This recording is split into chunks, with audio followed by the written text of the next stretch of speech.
Hello everyone. In this video, I will show you how to remove your Windows 11 password. First, click on the Start button and open the Settings app. On the left side, choose Accounts. Now choose Sign In Options.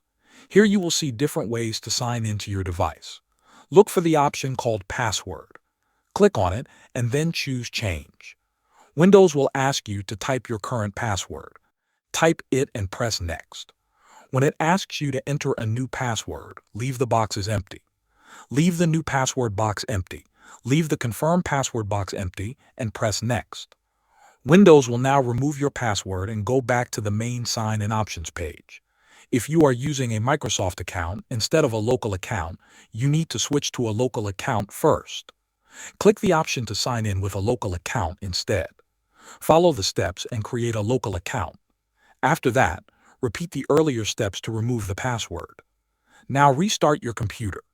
When it boots, it will sign in without asking for a password. If you ever want to add a password again, you can go back to the Sign In Options page and set one at any time. This is how you remove the password from Windows 11. Thanks for watching.